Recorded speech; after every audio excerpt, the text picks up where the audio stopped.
Congrats on getting beyond 1 million. What got you here won't always get you there. This is a podcast for entrepreneurs who want to reach beyond their 7-figure business and scale to 8, 9, and even 10 figures. I'm Brad Weimert, and as the founder of EasyPay Direct, I have had the privilege to work with more than 30,000 businesses, allowing me to see the data behind what some of the most successful companies on the planet are doing differently. Join me each week as I dig in with experts in sales, marketing, operations, technology, and wealth building. And you'll learn some of the specific tools, tactics, and strategies that are working today in those multi-million, 8, 9, and 10-figure businesses. Life can get exciting beyond 1 million.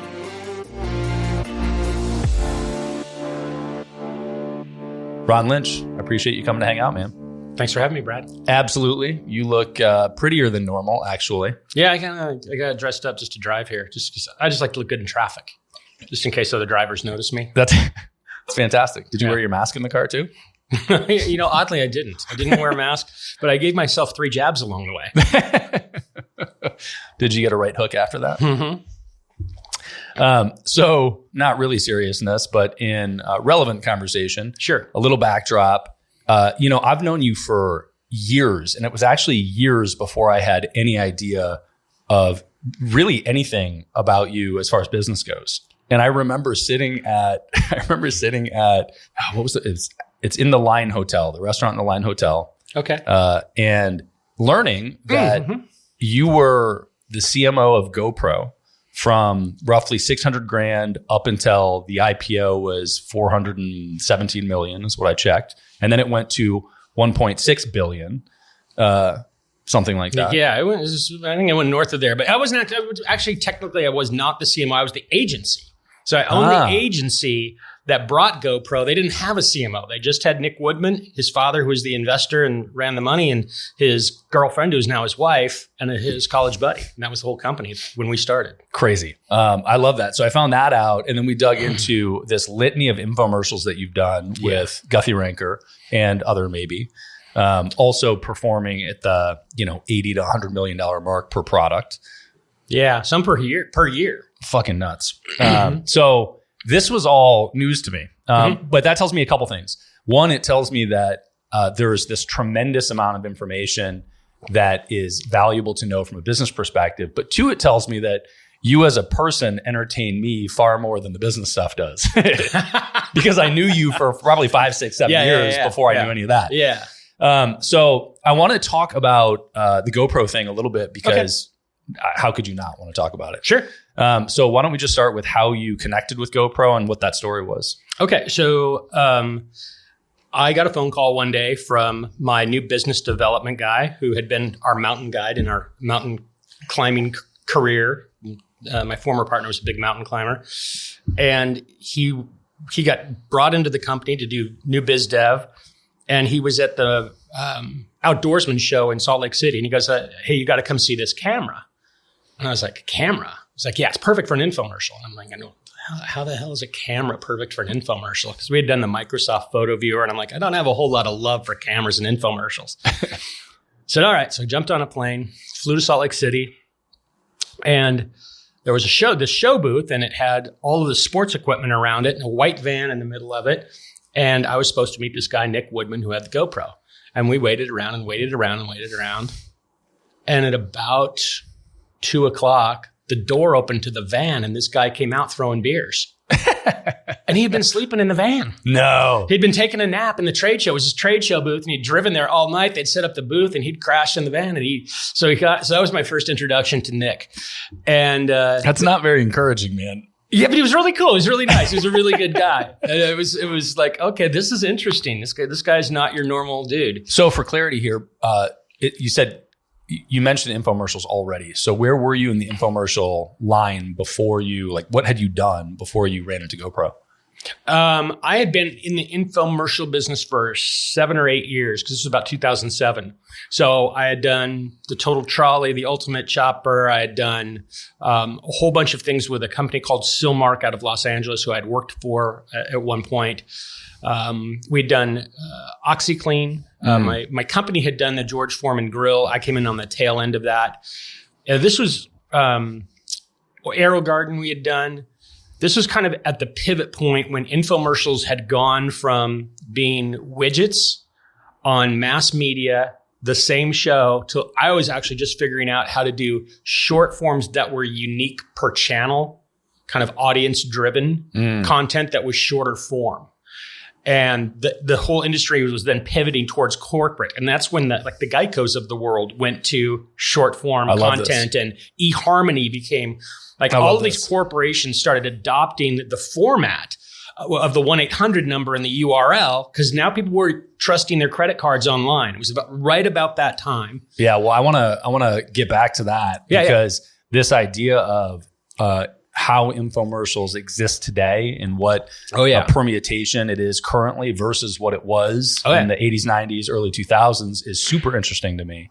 But I wanted to give some backdrop before we get into the GoPro story, because GoPro was, a step out from the infomercial side of things. Yeah, it really seemed like it was, for sure. So they were at about $600,000 at that point, doing mostly surf shops and ski shops. They didn't have broad retail.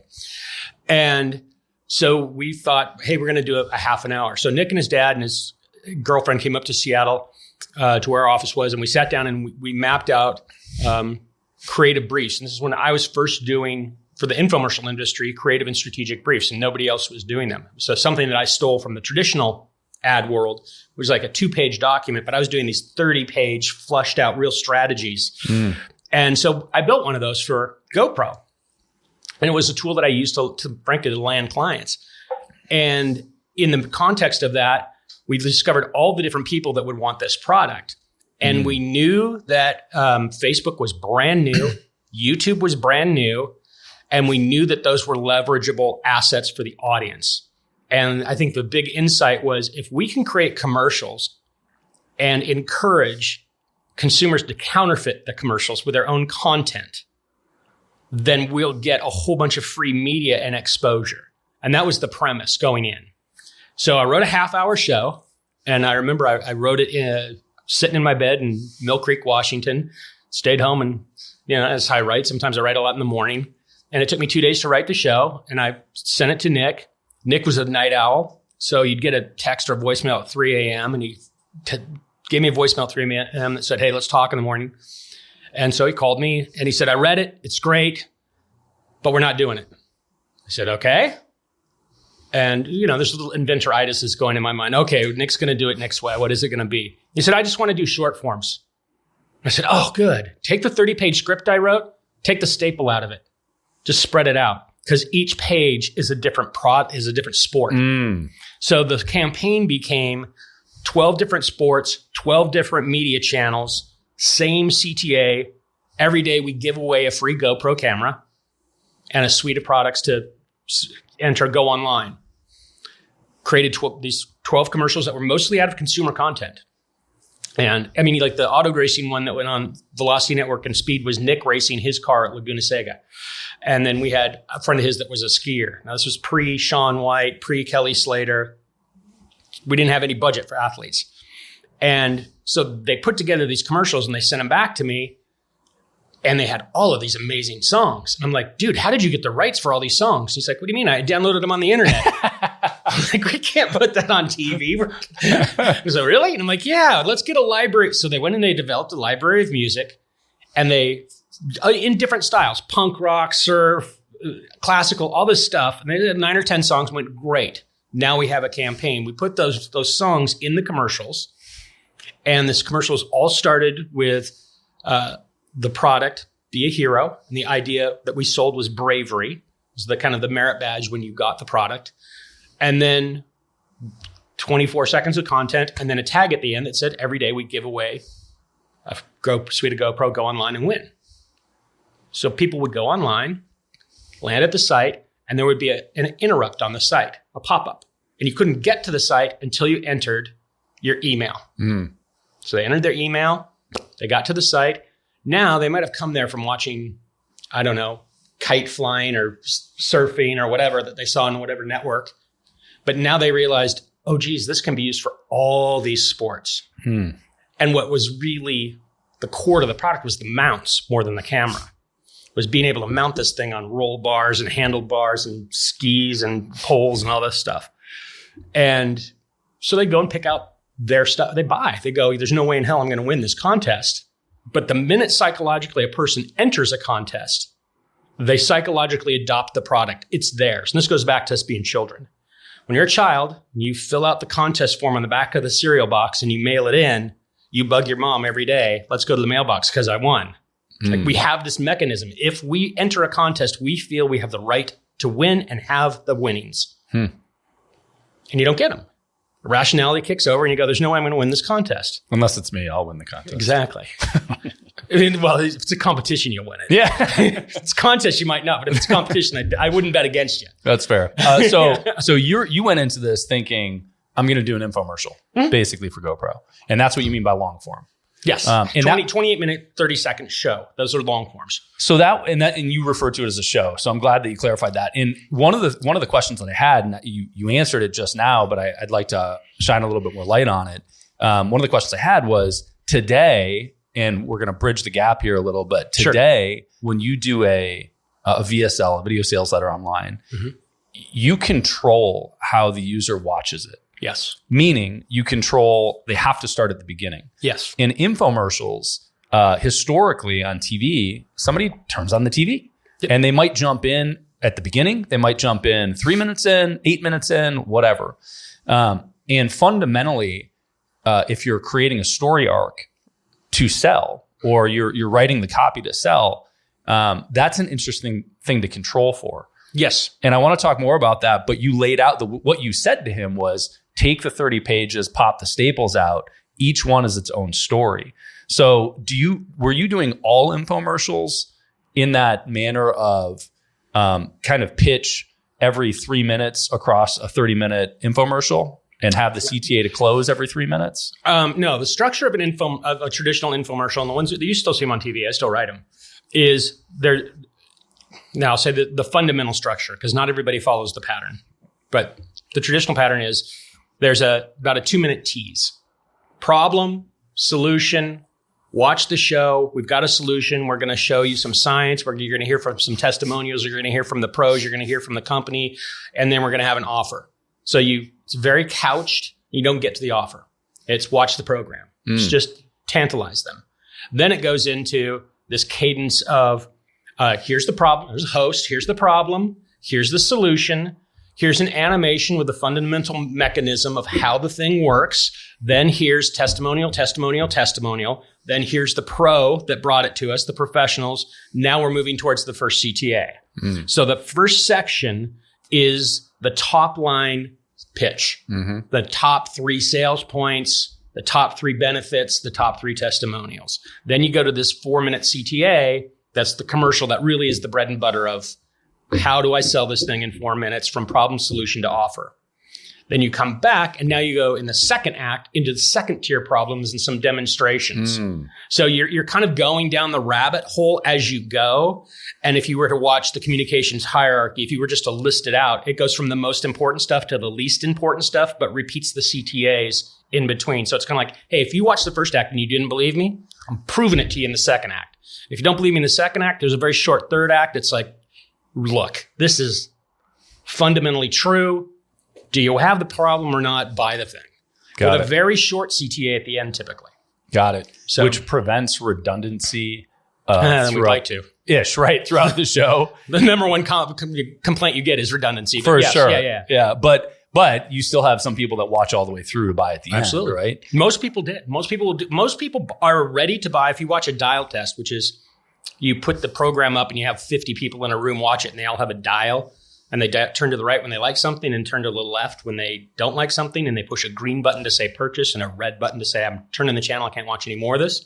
You go through that process. Most people actually make a buying decision if they watch the whole show in the first 2 or 3 minutes and that you get this huge spike. What they psychologically are watching for the rest of the time is, are you lying? Did you tell the truth? They're starting to pick up their objections and their holes, and they're waiting for you to catch you. And if they can't catch you, they hit the green button at the end, generally. But they don't purchase until the show's over for the most part in an infomercial. Like 80% of the people don't purchase mid-show. They'll watch the whole dang thing and then purchase. Crazy. It's weird. So why then, when you wrote the initial GoPro show, the infomercial, for, call it 30 minutes. Was it really written that way, but you could pull out the elements, or was it written a different way where you had each different sport? Well, I will write a show. You write it in 3 pieces. So you write the CTAs, then you write the body of the show, then you write the T's, the open of the show. Mm-hmm. That's the last thing you write because you don't know what the show construct is. So the introduction comes last, right? So you start with the CTA and then you set it aside. You go, now I know what I'm selling in the CTA. Then you write the body of the show, which is what I'd given him, those 30 pages. That became unstaple that, and we'll just use the tag from the CTA. So I followed the structure, and he'd already had the CTA. He was looking at the body of the show. Got it. That good makes sense. And then you ran each of those clips as 30-second commercials across. There were 30s and 60s and all kinds of media channels, but we matched the media to the sport. Got it. And the other question that I had, which you hit on, was the hypothesis from jump was to create user-generated content. Absolutely. We put the tag for the beginning of the show, the little 4-second GoPro Be a Hero, and the contest mechanism. We made those available online for people to lift. We made the music available to lift. So they would make their own content and put those on, and they would post them on Facebook or YouTube, and their friends would be like, what is this? And they're like, I made a YouTube commercial, or a GoPro commercial. They're like, are you in a GoPro commercial? What, it was this idea of being able to counterfeit, make your own, it's karaoke. Interesting. I hate karaoke. I feel like you probably like karaoke and are good at it. I like karaoke, and I'm damn good at it. Well, you should come. Yeah. You should come out to the house. We'll do that. I've seen sit in the corner, hate everybody. I saw this set up in the old garage, and I know that there have been several jam sessions that I've walked out on or walked out before they happened. Yeah. But for me with karaoke, like I feel like why would I want to listen to amateurs when I could listen to professionals? There's such a delta. Then you should probably stay next time. We got some kids that come over that can sing, dude. Kids that belong on Broadway. Well, Jesse Elder, a mutual friend of ours who's also been on the show, came in here the other day. We've got a keyboard in the corner and just cranked out an amazing song randomly. I love that. Yeah. So big fan. He's got a piano at my house. Yeah, that's amazing. He does. I have one of his pianos. We have an electric piano for it. It's his piano. He left at the house. That's amazing. Yeah. Okay, so what was the next jumping point with GoPro? So that was $600,000. You dropped all these commercials. Ultimately, so that got him to $6 million, and then the following year, 16. So then we went Super Bowl. Okay. How do we get that level? So the next 2 objectives were to get one, retail distribution was the next goal, then Super Bowl to push the retail distribution, then IPO, get the valuation of the company up. So the getting to stars, that's when the Kelly Slaters and the Shaun Whites of the world were affordable. Partnering with Red Bull, which is something they did independently. We just came along for the ride as the media agency and creative agency. Meaning that GoPro reached out to Red Bull independently. Yeah, they went and created a great relationship. And so suddenly there were events that were exporting events that, so they had this whole real world campaign that was coming along because there were a lot of great sports that needed the cameras. So they had a whole division that they developed rapidly and deployed of getting the cameras and sponsorships, buying sponsorships into X Games and all of that stuff. And am I wrong, or was the CTA the same the entire time? CTA was the same until I think 2013, after I sold out of the media agency. Whole time, the whole growth it was. So they're barely on TV anymore. They don't need to be. Yeah, I mean, that's a really good lesson in general for people. I think that entrepreneurs get bored with something.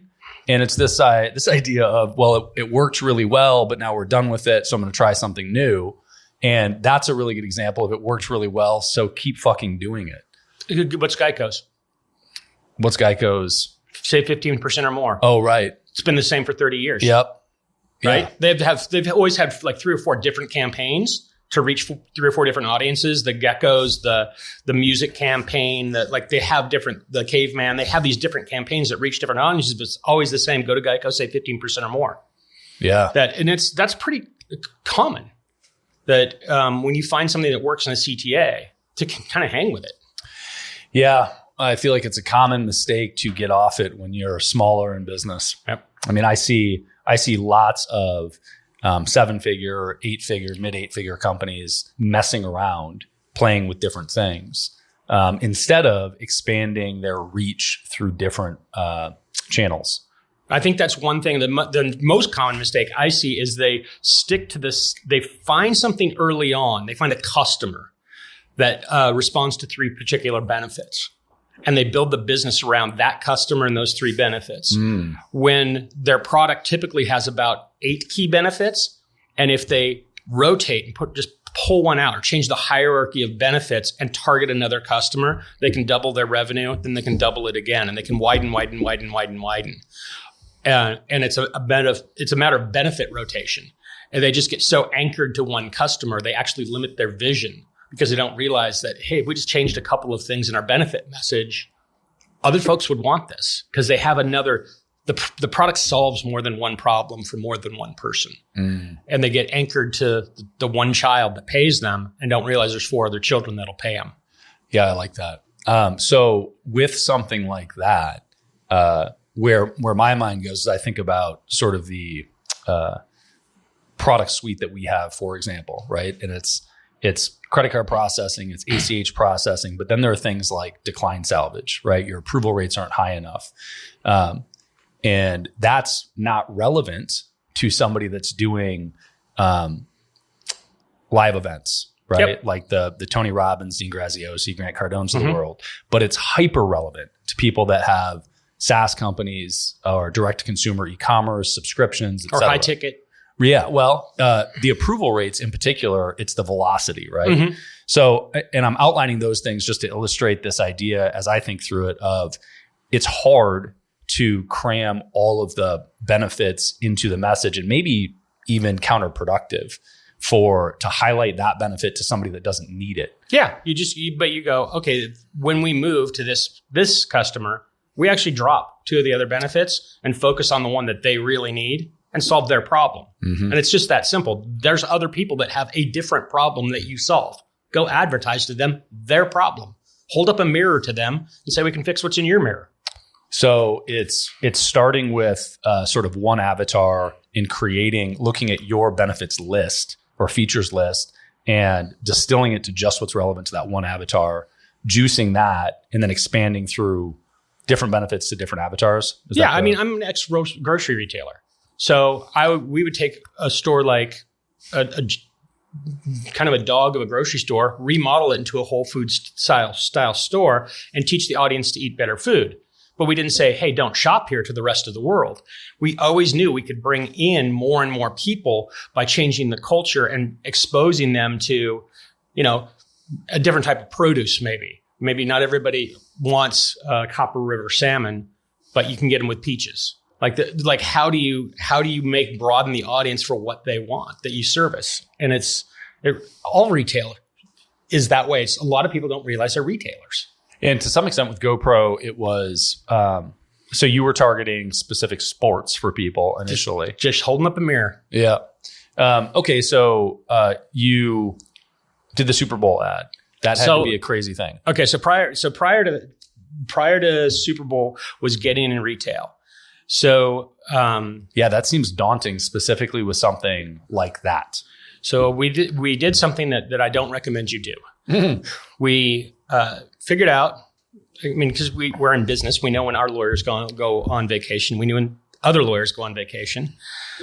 So we took about 7 of the ads that we invest on the 7 channels, and for Black Friday, for Thanksgiving weekend, when retail is the highest in the world, we took 3 seconds off the end of the commercial, just took 3 seconds out of the middle of the content, shortened it up, and left 3 seconds at the end. And when we downloaded the Best Buy logo and put it at the end of the show, and then at the spot that said now available at Best Buy.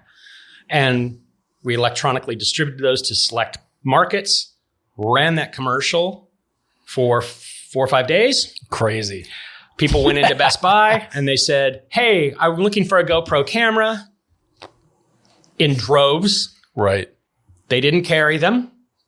So Monday morning, I knew we were going to get a call from somebody, and thankfully we got a call from the buyer, not from the lawyer. Nobody really put that together from their side. And so they said, we just have massive demand for GoPro cameras. And they went and they sold a very substantial retail wholesale order to Best Buy, and then took that invoice to the buyer at Target, who has to compete with Best Buy in electronics, said, well, Best Buy bought us, you should. And so then it doubled. So now we're in retail. Wild. And pulled the commercials entirely, and then sent the commercials back to their buying department saying, hey, we could do this. This is how we're going to support your sales. And they were like, great, run them. That's crazy. So that was that piece of it. And then we can go to Super Bowl. Yeah. So what's the parallel today? Can you think of another way that would be practical, either along those lines today, in terms of it being dangerous legally or not? Yeah, no, I'll give you we had this chair company. I think you know about this. And unfortunately, our chair company, because not everything always works for a long term, sure, went bankrupt. Oh, really? Yeah, earlier this year. That company went BK. But it was perfect, wasn't it? It was perfect.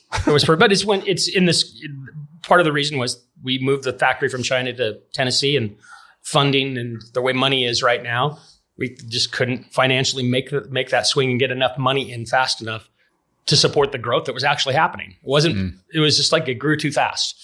But so we had this chair, and we had a number of celebrity folks that were financial backers in the company. And so Christmas came around, and we had run a bunch of creatives, I'll say friendlies, Cindy Crawford, or, people that were famous, Bruce Willis, in the chair, who'd sent us video phone footage of, I'm in the chair, I love it, free, use the footage however you want, no paycheck associated. Crazy. Just really, and yeah. How? Why? Oh, because you had celebrities that were investors in the company? Yeah. Got it. Yeah. Oh, that's amazing. Yeah.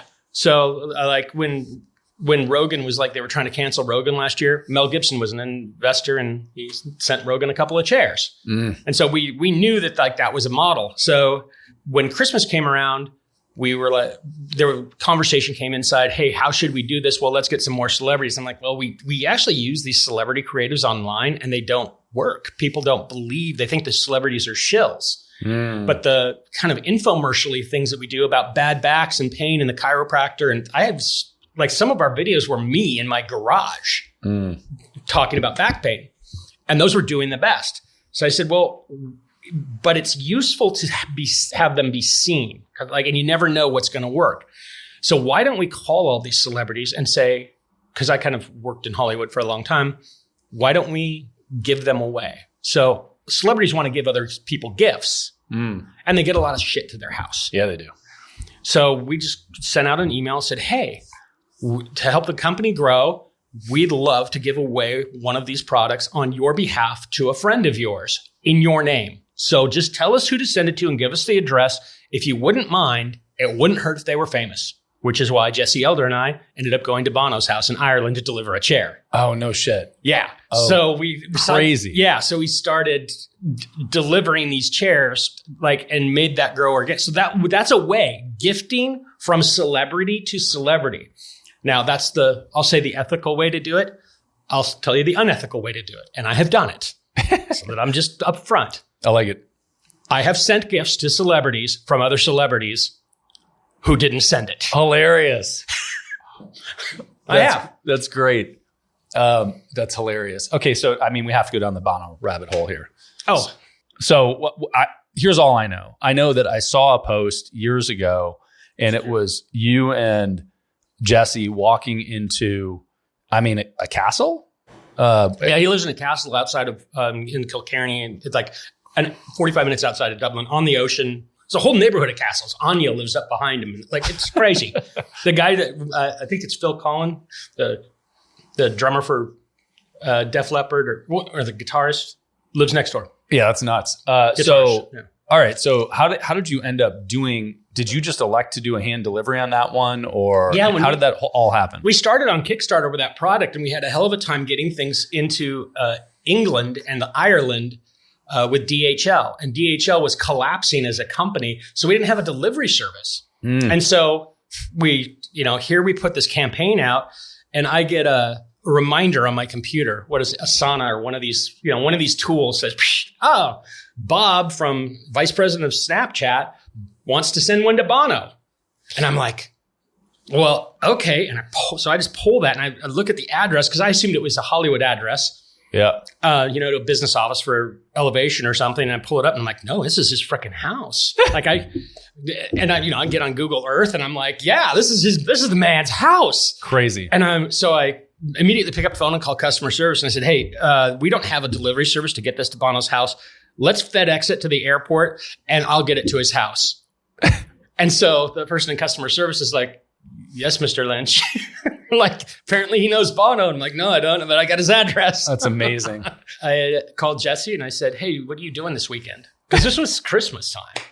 And he goes, I don't know. Well, I'm hanging around. I said, do you want to go to Ireland? He's like, for what? I said, do you want to go to Bono's house? He's like, yeah.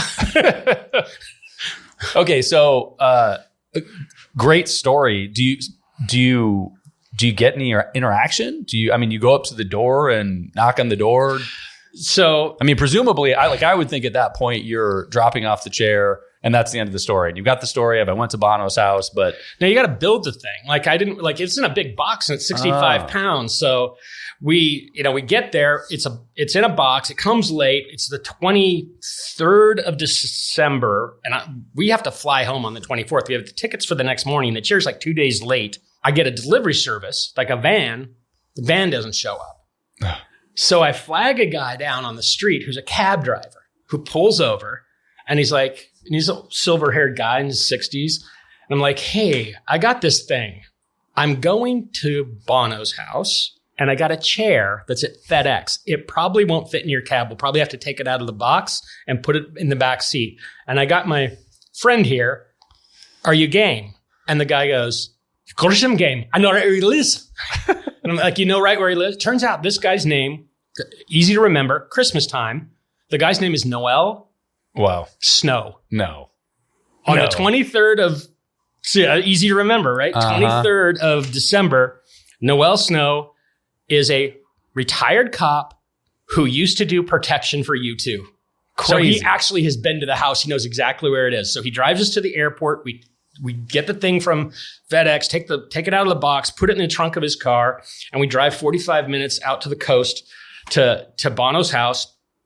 And, he lives on this kind of on a street with no name, ironically. Well, so we pull down and I'm sitting in, it's Ireland. So the driver's side is on the right. I'm on the left and I've got my glasses on and it's misty, raining, Ireland, dark out. And as we pull up, I just kind of look up. There's cameras along the wall. It's big, 2 block long cement wall. And the gate just opens. So we drive in. This guy comes running out and he's got a kind of a Jersey accent. And he's like, are you okay? Are you okay? And he comes over to the passenger side of the car and he bangs on the window. And I'm like, I roll down the window and he leans in and goes, oh God, I thought you were somebody else. He thought I was him. Well, he had just left the house. And had gone up to, they live like a little village, like 4 blocks from their house. So he'd gone up to get something to eat. And so he let us come in. And to my earlier point, he has a security storage shack at his house. I'll just say I saw his entire security system, which is amazing. Don't ever try to break into Bono's house. You're not going to make it. Full of Christmas gifts. Like he had, it looked like a game show. Like he's Santa Claus. Yeah. Everybody had sent Bono something. It was ridiculous. And big, huge red Christmas tree. And then he started to come back and we got invited to go to, we had to leave our phones and cameras out. Like they took our phones and we got to meet his son, who has actually a very successful band now. And it was a quick, but we got to sit in his driveway and build a chair and usher it in. And then we got ushered out, and the good news is, the person who wrangles his life is now someone I know because she helped us get there to the house and was like, we were expected. So it was, they were cool about it once they figured out that we were those guys. And so that gal is now an acquaintance of mine. So who knows? Yeah. That's a bizarre story. And I think, that last point is a really relevant one for everybody that does anything in business, which is the gatekeeper is frequently the most valuable relationship you can have. He's had the same gatekeeper for 45 years. It's nuts. And that story is not uncommon for somebody to have an assistant, a right-hand person, et cetera, that is around forever, specifically as they get more and more successful, right? Because the ability to trust people decreases. You can't trust anybody when you get to that level. And they know it. And that's been a big working point for me when working with a lot of famous people is getting into a mindset when you meet them that they're not a big deal.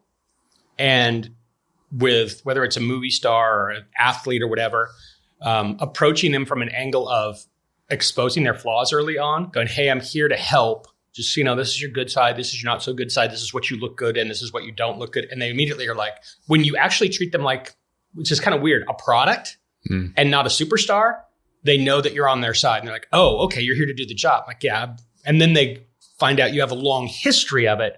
Then you become trusted. But if you walk in acting like a fan, forget it. Yeah. There's not going to be a relationship at all. And I have a lot of good relationships with a lot of people like that because of treating them like they're one of my mantras in my teaching and everything is there's no man above me and no man below me. I won't talk to a waiter like crap, but I won't talk to a rock star like they're God either. Yeah, I think that those are good lessons for people.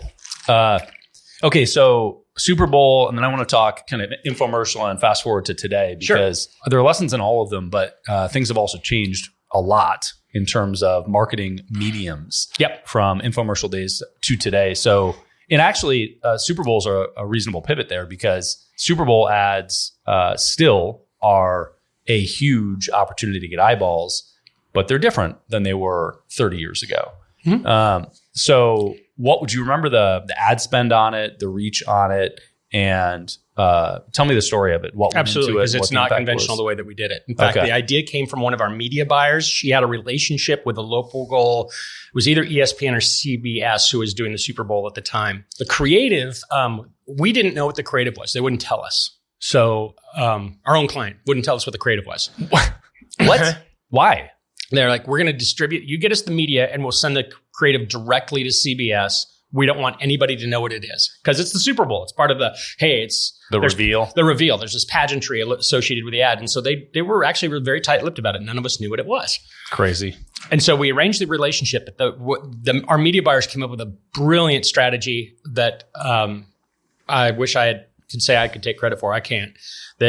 What they did was the local affiliate CBS stations around the country have available to them ad time for every hour of broadcast. They buy it naturally, but it's very difficult for the local CBS affiliate in Miami to sell Super Bowl time to the local car dealer for $85,000. Right. Because they can't find a way to monetize that. So when you watch the Super Bowl and you see the breaks, and it's the local station going, hey, after the Super Bowl, come on back because we have got tonight on the news, or we got some programming. They're advertising some programming because they can't sell that time. If they could sell it, they would. So one of those people mentioned that to one of our ad buyers, and she went, we'll buy it for GoPro.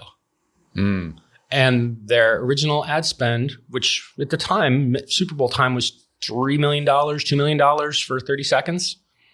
Was $360,000. Wow. So they bought these small incremental chunks in Dallas, Chicago, New York, Los Angeles. They picked strategic areas where there was a media bubble, and they bought the local time. And because they couldn't sell them to anybody else, they'd go, what placements do you have? Oh, we have it first quarter. We have one before halftime, and we have one in the post game. They're like, okay, we would like all three for the price. Okay. Well, you know what? We'd like to get 6 more airings in the next week after the Super Bowl with that. Could you pack those in too? Yeah. Okay, fine. So they did this in all these markets. They ran the same commercial every time, but the viewer in Miami doesn't know that it's local time, that you didn't pay $3 million for. Right. But when you run it 3 times, they get the impression you spent $9 million because they know how much time. Like, what? The whole GoPro's blowing up. They bought 3 spots. The other thing they don't know is that they ran all in different times in all those cities. When Ad Age comes out on Monday and they talk about it, they're like, oh, did you see the GoPro spot? So the first one was Felix Baumgartner. It was a co-branded of Felix Baumgartner jumping out of the balloon in space, in his spacesuit, coming back to Earth. So it was a Red Bull sponsored commercial using GoPros. So it was those 2 things together was how they'd done the creative and come up with that budget. The world was like, holy smokes, these guys ran 3. And they just run 3 in, I don't know, probably 13 or 14 markets. The rest of this country didn't see it. Damn. Super clever. That's super clever. It is because the tail end of that, sort of the long tail, was the awards, et cetera. What was you mentioned a specific group that picked it up afterwards, talked about it. Oh, Ad Age is an industry rag for advertising. Like everybody does an article on what the Super Bowl commercials were, which one they do ratings, which one did you like the best, the least, and but they would always get mentioned. Even maybe the E-Trade baby got more attention and it was a funnier ad. But there was always this asterisk of, but GoPro bought 3. Wow. Crazy. Do you think that that's a practical possibility today? Absolutely. Yeah, that's nuts. I mean, the price gone up because, but as far as I know, that was the first time somebody deployed that strategy. It was very successful. We deployed it for several years straight with them with new commercials during the Super Bowl and kept quiet about it the entire time we owned the agency until now I'm bragging about it 10 years later. I love that. Okay. So, how did that impact the company? So they managed to get to go from $60 million to $600 million. And, retail blew up. They had actual installations in airports and gift shops and like GoPros are kind of endemic in pretty much any place someone's going to vacation or sport. They're everywhere. They have such a small footprint. It's a tiny product that's $350, and so with a kiosk and a TV and a plexiglass cube, you got a store. Yeah. So they're kind of pop-ups inside of retailers. Yeah. That I think I had a conversation with this guy JW Ross who has a product called Feel Free and this little blue bottle, and a big part of that conversation was around the density of profitability functionally, right? So how can you take up a tiny amount of space for a high profit margin item for the retailer because their shelf space is limited? Yep. Right. So if they can get a more profitable item in a tiny amount of space. Yep. And GoPro is an interesting example of that. Yeah. And you'd have people buying multiples. I mean, you had filmmakers that were buying arrays of 20 cameras and mounting them to get matrix-like shots. And multiple angles. You can shoot a car chase with 6, 7 GoPros and never see the cameras if you place them correctly. Yeah. Like you can do, there's a lot of things you could, that they made a possibility. I mean, when Tanner Faust and Ken Block were making these movies for DC Shoes, they would buy 200 GoPros and shoot the whole. I mean, you go back and look at those driving movies that are phenomenal. They're all shot with mostly GoPros, and you have multiple angles, and you see the arrays, and you see them planted on the streets and stuff, but they don't bother you because they're tiny. Right. Yeah. I recently have gone back and watched comedians in cars getting coffee. Yeah. And the cars are all GoPro mounts. Yeah. Yeah, it's a trip, man. So, okay, let's fast forward to today. I know that you're still writing infomercials in some capacity, and you are taking on new products and doing weird shit as you do. Yes. What has changed in the last since you started in marketing? Like, let's start with what's changed for you. What's the big difference in how you approach things today? So it used to be we had to select a product that would appeal to 80% of the audience generally to be able to afford television time. Because I started on television and people were not buying things on the internet. It was like sales were like 5% of transactions were internet. Right. Then those expanded and media exploded. So that's when I went to with AeroGarden and GoPro and some car companies that we work with, car product companies. We expanded to multiple creatives per channel. So you're starting to widen out, taking the budget and slicing it into chunks and doing very targeted short form, 3 benefits, 1 offer, directed per channel. Became a little bit more like magazine advertising. You match the creative to the audience. Then I started doing creative briefs and building these strategies. Then people started buying more on the internet. So now you could take these and put them on the internet and they would work. Then you get to the other side and the scales start to tip and more sales start coming from the internet than from television. So television becomes, it's real if it's on TV. Becomes a validator of the product. And you see this right now in internet marketing. People have something on the internet and they want to get to TV to explode their sales because it's a reputational play at that point. And now we invert that. I use the internet for all of my research. I can do dozens of creatives and try a zillion different things online to find out what works. And it's really research that pays for itself along the way to get to the right message, to get to the right combination of the lock for the mass media to eventually go on TV and fuel that. But you can accept the baubles of the business on the internet much better. Like you can't go to TV and screw something up, but you can put an ad on the internet and screw something up and have a customer service problem and rapidly deploy and correct it. You can't do that on television. So it's actually better. The challenge when you get to television now, though, is there's not 16 channels and there's not 30. There's 430. So where do you go when you get there is pretty critical. And if you are a person with a television, I have one, but I don't actually have it hooked up to cable. I just have internet television in my house now. But from 11 p.m. to 6:30 in the morning, there's infomercials, traditional 28-minute, 30-second infomercials on almost every network. They're massive. It's still a huge industry. Yeah, that's. Do you know the demographics on that offhand? I would have to think that they skew older, right? I don't know. I know many people that their TV is just the apps, right? It's Netflix, Hulu, HBO, Disney, whatever. Right? You live in a certain economy, though. Sure. So you're talking about your friends. Right. And also my conversations around television watching are pretty limited. Right. But that's actually why I'm asking, right? Yeah. So you are sadly part of the 1% now. Well, you're not part of the world.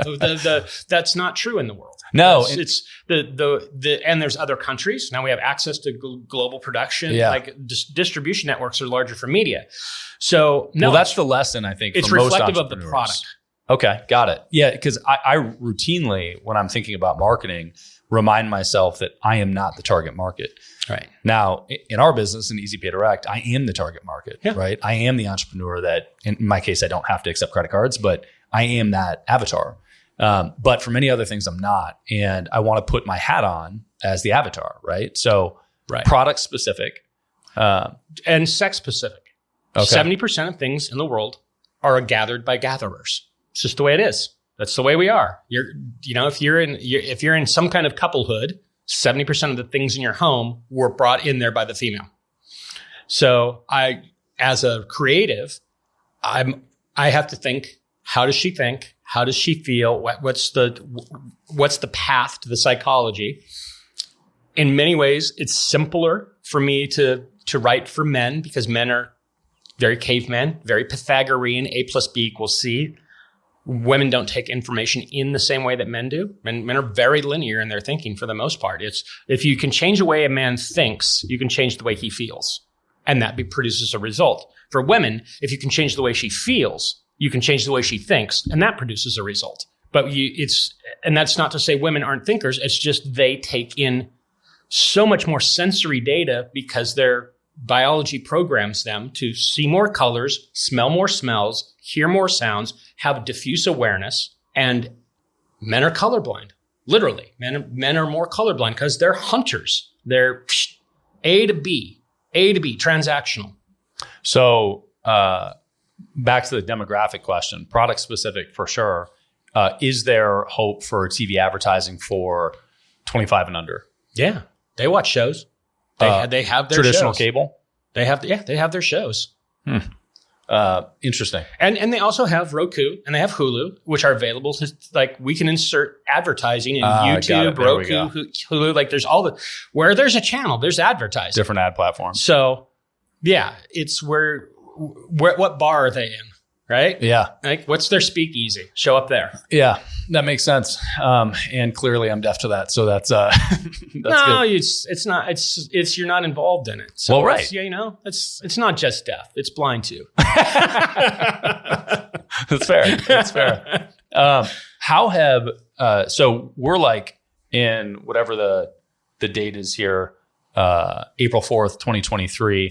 We are in the front end of accelerated AI adoption. How has that impacted your marketing and how you approach it, and where do you see that going? Let me go to where I see it's going. Okay. Because that's actually easier for me to do, because how it gets there, I'm very good at predicting the future. I'm not good at predicting next week. Yeah. But I can give you 5 years. I want to hear that, but are you using it right now for copy creative? Not for copy. Okay. I use it for research. Got it. So I'm pulling what their problems are, what their dialogues are, what the content is, because that's what AI is really useful for right now, is going out to the internet and sucking the content off the tree of knowledge there and handing me an apple. So I don't have to do that research. It's a research tool at this point. But I think what's going to happen is you're going to get your own identity protected because of AI. And once we can protect your identity and your wallet, then you can create avatars for yourself. And once the consumer can create their own avatars, they can sell access to their avatars. So right now, you have a bunch of advertisers that are going out and paying, say, $100 to capture a customer from Facebook or TV or whatever it is. Diffuse data is useless to AI. It needs tangents. It needs an A and a B. So if you sell your avatar to give access, now that $100 spend might be split 50-50 with you. That Nike might be paying Brad because they know you run mountains and you know exactly the kind of shoes that you wear when you run mountains, that we want you. And so we got $100 to capture Brad. We're going to give him 25 of the bucks or $40 to engage with us through the Facebook channel, and we'll give them 60 to get him. And so I think that there's going to be economy for the consumer is going to develop in a completely different, we're going to be earning money to be the target as individuals like never before. Interesting. Well, I know that you've got, that's a cliffhanger if there ever was one, because there are a lot of questions to go down, but that path, or 17 different paths, but I know you've got a hard stop also. Yeah. That's how I get invited back. It's very clever, right? I love it. But wait, there's more. See? I love it. Well, and I'll mention that I know that you're working on, can I mention the name of the product? Sure. I know that you're working on Korb. Yeah. K-O-R-B. Which ties directly into that concept. Yes. So that's something for people to explore. But barring that, or with that, where can people find out more about Ron Lynch? You can go to RonnieLynch.com. Ronnie. RonnieLynch.com. Love it. By the way, I use different monikers in different places, so I know where people know me from. Interesting. Right? Like if you know one of my nicknames, then I know that you're my friend. Right? Yeah. And then you can now, as of this morning, I'm a Amazon Alexa. What did they call that? Skill. Yeah. I said tool. You're an Alexa tool? An Alexa tool. Alexa skill, which is Uncle Ron. Sweet. So there's paths to books that I've written, courses that I teach, all kinds of stuff. Cool, man. Well, I appreciate you carving out some time. I'm looking forward to round 2. Thank you very much. It's been fun. Thanks, Ron. All right. Love it. I hope you enjoyed the episode as much as I enjoyed doing it. I need your help. There are 3 places you can find Beyond a Million. The podcast itself, beyondamillion.com, which has some cool free resources, including a free course. And we finally launched the Beyond a Million YouTube channel. I would love it if you would go there and subscribe. And if you don't want to, you still would probably enjoy seeing the visual content. Check it out, youtube.com/@Beyond a Million.